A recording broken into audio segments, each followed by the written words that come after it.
Hello दोस्तों, आपका मेरे चैनल धार्मिक कहानियों में स्वागत है। महाभारत का एक पात्र एकलव्य भी था जो बहुत पराक्रमी था, जिसके भय से देवताओं ने एकलव्य को छल से मार डाला। आइए जाने कैसे।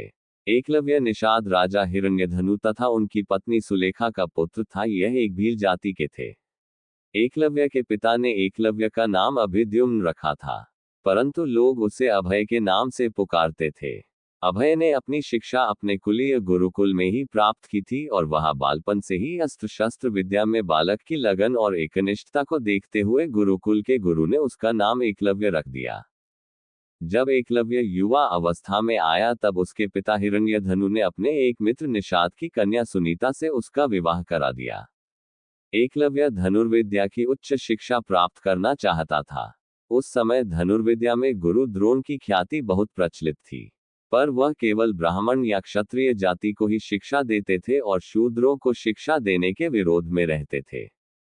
महाराज हिरण्यधनु ने एकलव्य को समझाने की पूरी कोशिश की। गुरु द्रोण तुम्हें शिक्षा नहीं देंगे, तुम व्यर्थ प्रयास कर रहे हो। पर एकलव्य ने पिता को कहा कि उनकी शस्त्र विद्या से प्रभावित होकर आचार्य द्रोण स्वयं उसे अपना शिष्य बनाने को विवश हो जाएंगे। जब एकलव्य गुरु द्रोण के पास गए तो उन्होंने एकलव्य को अपना शिष्य बनाने से मना कर दिया।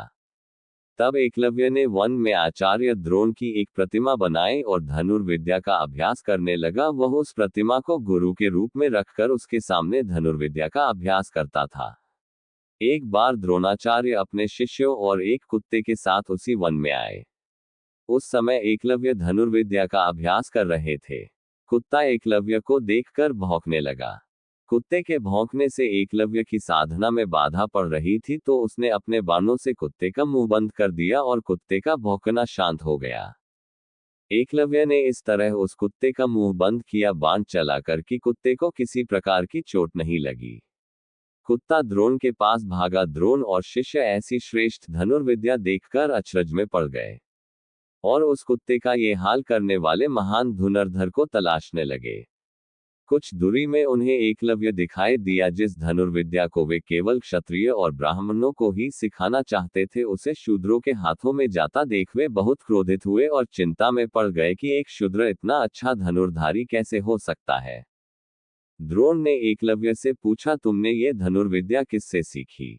एकलव्य ने तुरंत कहा, आपसे आचार्य गुरु द्रोण चौंके और बोले, मुझसे? वो कब? मुझे तो याद नहीं कि मैंने तुम्हें कभी शिक्षा दी। एकलव्य ने द्रोण की मिट्टी की बनी प्रतिमा की ओर इशारा किया और कहने लगा कि मैंने उस मिट्टी की प्रतिमा को आप समझकर शिक्षा ली।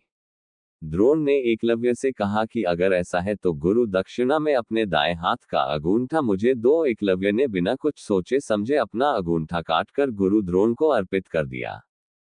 एकलव्य ने अपना अंगूठा दक्षिणा में देने के बाद वह अपने पिता हिरण्यधनु के पास चला आता है और वहां जाकर बिना अंगूठे ही अभ्यास में लग जाता है। एकलव्य अपने अंगूठे के बिना ही धनुर्विद्या में पुनः दक्षता प्राप्त कर लेता है। फिर पिता की मृत्यु के बाद वह राज्य का शासक बन गया और निषाद भीलों की एक सेना का गठन किया।